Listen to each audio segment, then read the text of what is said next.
I'm Mikey Bledsoe, and this is Cookin and Pickin. Today, we're cooking Hillbilly Skillet Pie. That's my variation of a pizza. Now you say, light that fire. Light that fire. Oh, we're cooking and we're picking on the side of that mountain.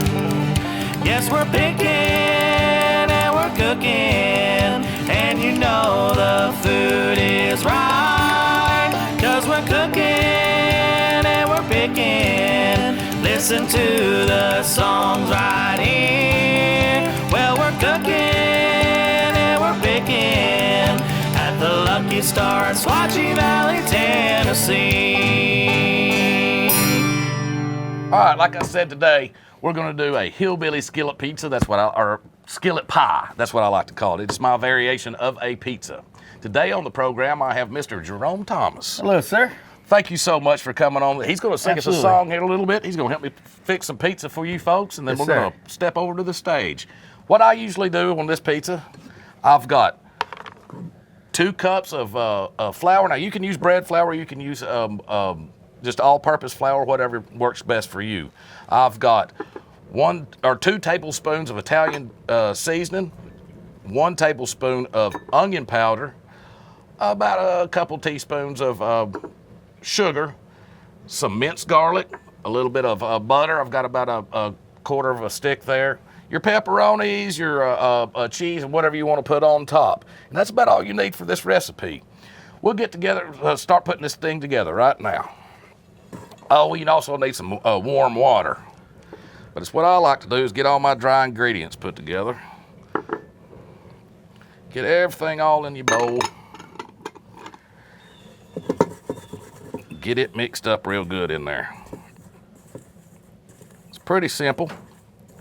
Not a whole lot to it. Now, while that's mixing together, I like to take about 2/3 of a cup, 2/3 of a cup of water, warm tap water, which is about that much. Put you a little bit of sugar in there. And all that does is help this yeast. And what we're doing is we're gonna proof this yeast and let it get good and proofed. Mix that up real good.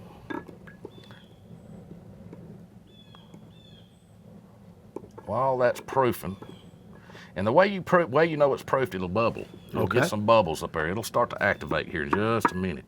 You want to get that off there, get it mixed up real good. There we go. Now, just let that sit for a minute and it'll get to doing its thing. I like to take just a little bit of, not a lot, but a little bit of olive oil, and I'll put it right there in the middle of that little bowl that I've made. And once that gets proofed, we'll put that on there and we'll start mixing it together. All right, before we go any further, one thing I did forget to do, which I always do, I like to put a little bit of salt and pepper in there. But that's okay. We'll put it in after the fact and then mix her up a little bit. Get that mixed in there, because you want to make sure that salt's mixed in there good, because salt is not good for yeast. And then take your yeast, which is proofed. You can see it's got the bubbles on top there, so we're ready to go now. It's looking good. And pour that right in there, just like that. Remember, that was hot water. It was up right out of the tap, just as hot as you can get it. Mix that in there real good. Boy, I can smell it now. Not even cooking yet. That Italian seasoning and all. And I've got some more hot water over here. You're just gonna add it as you need it? Just add it as I need it. It's a texture thing. I couldn't tell you exactly how much to put in there. It's definitely a texture thing. You just want to get that texture, and I'll show you what it's supposed to look like right here in a minute. All right. You just add it as you need it. You need a little bit more. You don't need a whole lot in it because you don't want it runny like a pancake batter. You want to get that good stretch to it. Once you get it about right there, This is where it gets messy. Now, take that off there. Now this is the fun part. That's where you got to get your hands dirty, huh? Yeah, yeah. And because we are outside and I don't have running water out here, I like to wear these little gloves.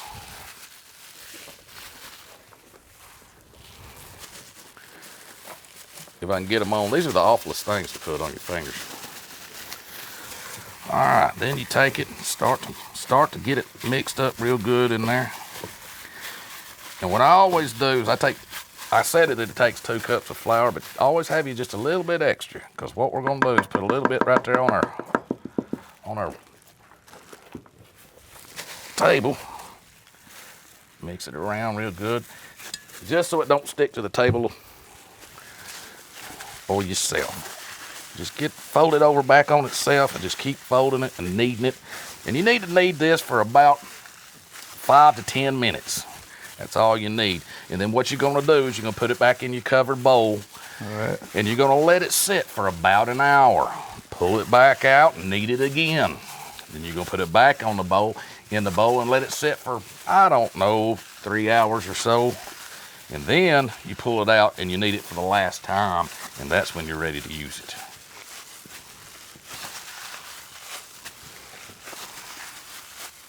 You get your workout doing this. Get it mixed in there real good.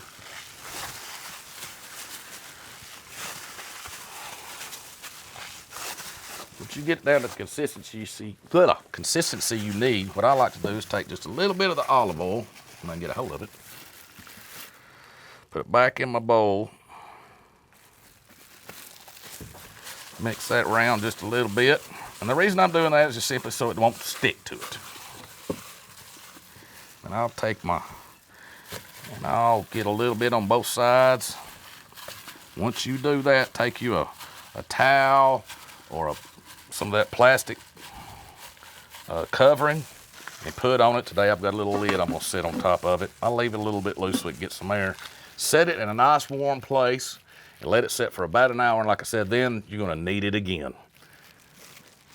All right, this has been sitting for about 3 hours. Let it sit for an hour. I kneaded it, and now it's been sitting for another 3 hours or so. And as you can see, it has doubled in size. So that's about what you want. You're ready to go. I have put a little flour on my board here.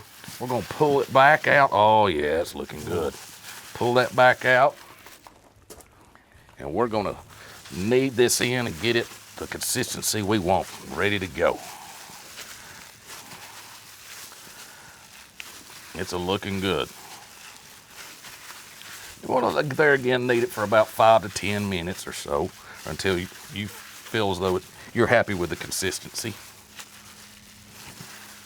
And I always like to make sure you got a little flour sitting there just in case you need it. I'm kind of glad you're doing the cooking today and I'm just doing the picking. This meal's a lot of work. It is, but it's good. It's good. Now this pizza sauce that we're going to use is a store pizza sauce. You can make your own, and I'm saving that for another episode. We will do that one day. You can use a rolling pin, or like I call it, a husband trainer, if you want. Today we're just going to push it out with our fingers. Pull it over kind of like a mushroom. And while you're working hard on this kneading, man, I never had a chance to come out here to your property. Yeah. Beautiful. Thank you so much. The drive out today was intoxicating. We love it out here. We love the fact that we've got the stage and the area to do stuff like this. Absolutely. And to be able to invite my fellow musicians and singers and songwriters out with us. Sir.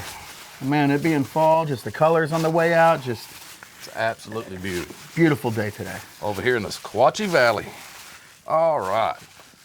The next thing I like to do is I like to get this butter on the grill and get it melting. And what we're gonna do is we're gonna put that minced garlic that I minced up earlier in that butter and mix it all up and make a real good drawn butter garlic right here in just a minute.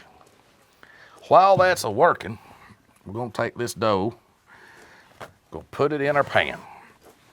And then I like to take my fingers and just get it all over to the sides. Get it good in there. If you tear a little hole in it, that's okay. Pinch it back together. It's all right.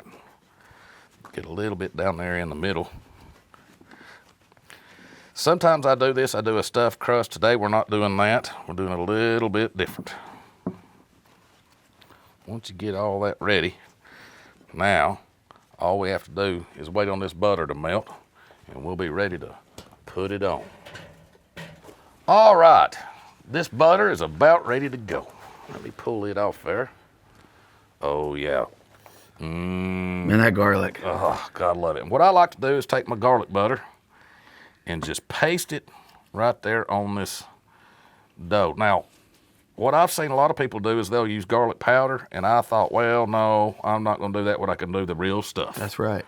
So I like to. And folks, I know you can't smell this, but you want to. I wish we had. It smells wonderful. Smell-o-vision would be a wonderful thing at this moment. But I like to get plenty on there. Boy, it looks good.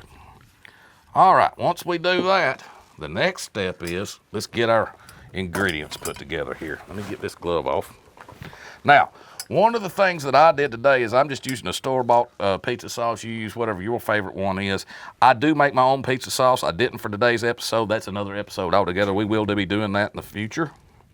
But I like to get a little bit of that pizza sauce on there. Mix it around. Oh, it's looking good. Yeah.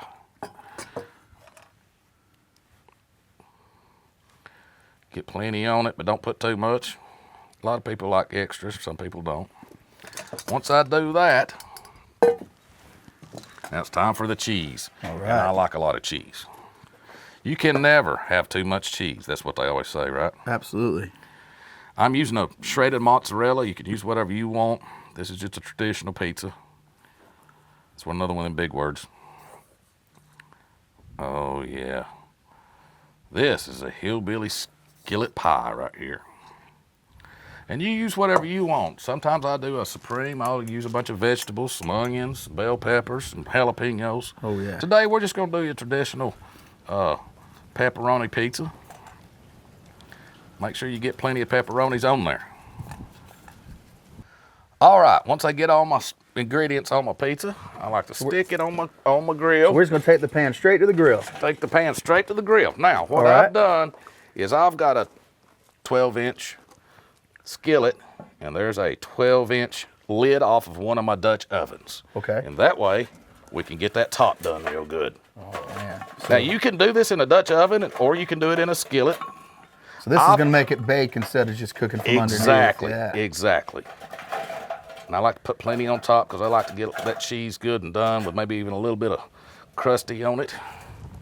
Once you get that done, I like to put the lid on it and let her set for a few minutes. All right, I think this pizza's about ready. Let's take a look and see what we got.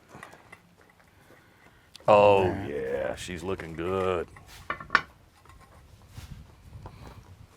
Let me get my gloves on. I guarantee you that skillet's not bearskin friendly.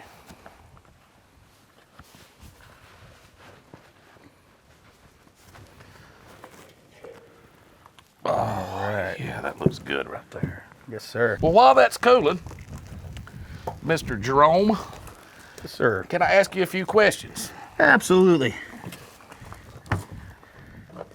Now, you've been playing music for a few years. You're a singer-songwriter. Yes, sir. You've been playing, well, you've been all over the Southeast. Just about, yeah. You used to live in Florida. Now you live in the Chattanooga, Tennessee area. Yes, sir. Of course, your day job has took you different places through the country. How old were you when you got into the singer-songwriting end of the music? So singer-songwriting into the music, probably, mid-30s. Is when I really got into that. It's when I started making some music on my own. Gotcha. Spent my whole life playing music, Yep, but always playing, someone else's music or playing for someone else. I gotcha. It coincided right with a good time in my life, because a lot of transitions were happening, and so I just started to write my own stuff and decided I was gonna, follow my own path, with how I play music. Yeah. Now, when you first got started, you got started in church, kind of like I did. Oh yeah, I was 9 years old, and I went and got a guitar pack, which was, a little Strat looking thing. Right, and right. you know, a little bullet reverb amp, you know, a little 8-inch speaker, and there was a stairwell in the back of the platform, and I cut my teeth sitting back there where no one could hear me. You know, I played solos all the time. You know, solo Yeah. they couldn't hear me, and I understand. you know, that's where I kind of cut my chops, learning how to follow that left hand on the pianist, and learning how to jump in just whatever key they were Gotcha. at. You better play it like they wanted it, and you know, never went to any kind of classically trained type stuff for music. But if you've ever had a gospel organist instructing you, they're not playing around. That's right. Absolutely That's right. So that's where yeah. I came up myself, and I know a lot of your songs, and we're going to play one of them for these wonderful people here shortly. Yes, sir. But your songs, you can tell, you can hear that that gospel influence in your music. Yeah. Some people ask, you know, what is, you know, what kind of music do you play? And I'm like, well, yes, you know, that's the answer. But really, no, you got some get down gospel, you know, influence in there, and also, you know, the Southern roots there, just growing up in the South and being around Southern blues and stuff my whole life. I got you. And a love for soul and Motown. And You know, that's and what we draws me brought to down. you, because I'm a big Motown fan Yeah, myself. absolutely. I love that kind of thing. Yeah, I mean, you know, I'm the only guy that pulls out the parking lot blaring Aretha Franklin, you I know, heard and that. something, I heard because that. that's just. Well, speaking of it's where I that, like to who be. are some of your influences? So, you know, it's so all over the boards. You know, as a young kid, I remember my life changed, and it's funny because they're having a reunion tour right now. But my life changed when Oasis's "What's the Story" Morning Glory released, and you know, we were on CDs then, and Yes, I bought that CD 3 times because I laser burned tracks out of it. Oh, wow. Because I loved the music, but I also fell so in love with the layers and the process that they were using to make it sound that way. And I would find myself at night just hitting headphones, laying in bed, just over again, play the song over again. Oh, wow. Play the song over again. And it was learning, what are all those little layer nuances in there? What are the dynamics? And music became this thing that was bigger than just the sound of it. Yeah, To me, you know, yeah. it became, I wanted to be a part of all those layers and understand what was happening to make that music. I understand. And you've got a project that you've been working on for a little while. Yeah, so you know, we were talking about how we got to know each other. We started this project together, actually. We did. And with the job changes and things that happened in my life, and I've lost a lot of my ability right now to play out as much as I was. Right. And you can't pay a band, Right. can't right. keep them busy. So a lot of my music outlet in the last year and a half or so has been in the studio at my house. And I originally had the title of the album and all that, and the music was set up, and it changed so much over that year and a half and how I was approaching different songs that I kind of just went back to scratch and said, I got to start this all over again. And so I aptly named the project Time Alone. And it's a nice mix of all the things I'm into. There's some lo-fi in there. Really love that lo-fi ambient background stuff. Oh, and, yes. you know, bleeding into soul and blues, and there's a lot of honesty in there. Yeah, that's a big part of what I consider my songwriting is. I'm not very good at writing songs that are, I guess, fun or for someone else. My songs just come from my life. They come from, so when I say something in there, you know, it's how I express my feelings or Life emotions. experiences. Yeah, absolutely. And that's what makes you a great songwriter, along with others. I hope. Yeah, you know, I hope. You know, it's you know, the whole 4 chords and the truth. I don't know if I just use 4 chords, but you know, I try understand to that. speak truth in my lyrics. You know, they have to come from somewhere that means something to me. So, I got you. yes, sir. All right. It looks like we got us a nice little pizza here. Yes, sir. Let's cut us a couple pieces and see what we got. How you like my fancy pizza cutter? There you go. Oh, I It's can hear what that gets the crisp job on the done. bottom, buddy. Oh yeah.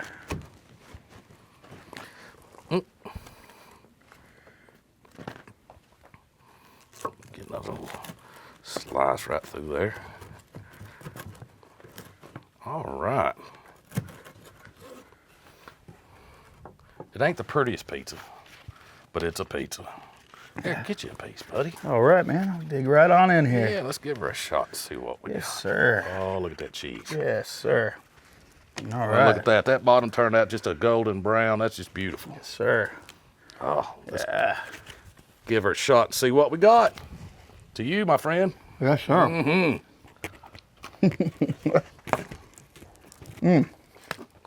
Of course. That dough is wonderful. Oh, Man, That is a wonderful pizza. you want to eat this. Oh, you do. Now, you right. mentioned you was going to sing a song for us. I'll sing you a song or two if that's what you want me to do today. What song you going to do for us today? I think today I'm going to start off with a song I wrote called Need Me to Be. Need Me to Be. Well, let's step over to the stage and see what you got. Yes, sir. Let's get there. Do you play music or are you a songwriter? I was winded, breathless. Did you know there's a professional recording studio right here in Pikeville? Schultz Recording Studios is a state-of-the-art recording studio in a custom-designed facility to make your talent shine. You know I want you. Ask you. Call us today to book a session and get your fire burning. This is the Luck Starr Event Venue, located right here in beautiful Pikeville, Tennessee. We can cater to any event you may have, such as weddings, birthdays, baby showers, and music events, and much more. If you're interested, please contact us at 423-762-3097. Well, ladies and gentlemen, we've made it back over to the stage. Again, I'm Mikey Bledsoe. This is Cookin and Pickin, and our guest today is Mr. Gerome Thomas. Thank you so much for coming on the show with us. Yes, sir. I really do appreciate it. Now, you said you're going to do a song for us. Yeah, I'm going to do a song called Need Me to Be. Well, do me a favor. Tell us a little bit about the song, and let's hear it, buddy. Yes, sir. So, wrote this song sometime after going through very big tragedy in my life and, taking its toll on other relationships. And, I found myself in songs writing my truth. And, I just wrote this about the struggles in my relationship after that tragedy and where I felt myself at. So, hope you guys enjoy this.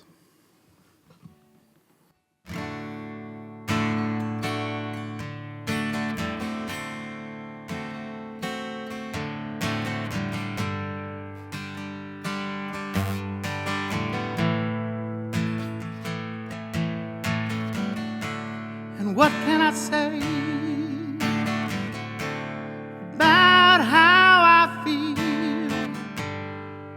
Words that could heal, my lips stay sealed.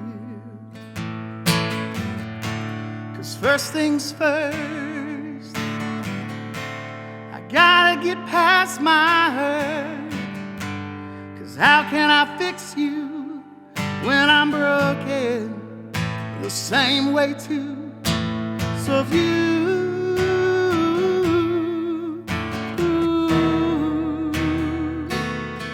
have to leave, reason must be that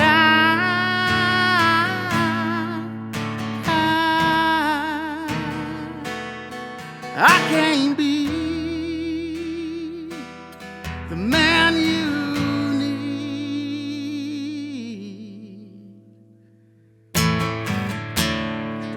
Well, this whiskey lies, but then again, so do I.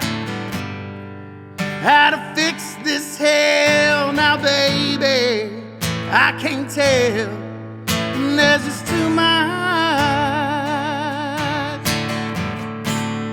water underneath this bridge for me to hang it up,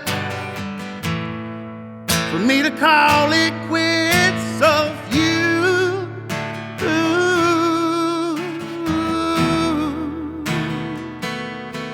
have to leave, the reason must be that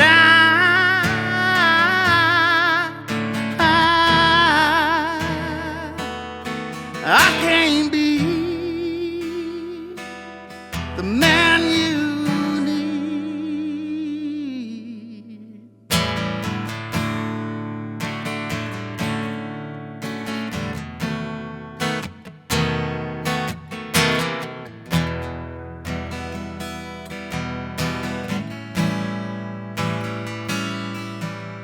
So if you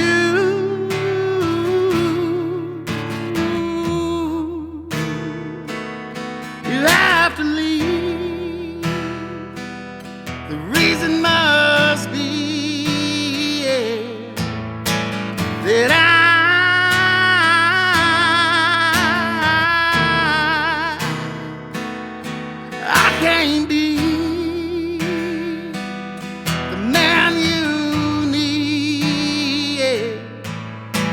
So if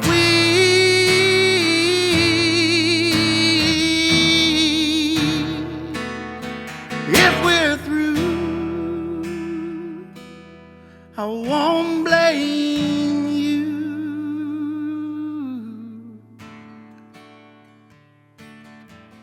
Again, I'm Mikey Bledsoe. This is Cookin and Pickin. I'd like to remind you to like, share, subscribe, and keep your fire going. Until next time, we'll see you later. And what can I say about how I feel? Words that could heal, my lips stay sealed. 'Cause first things first, I gotta get past my hurt.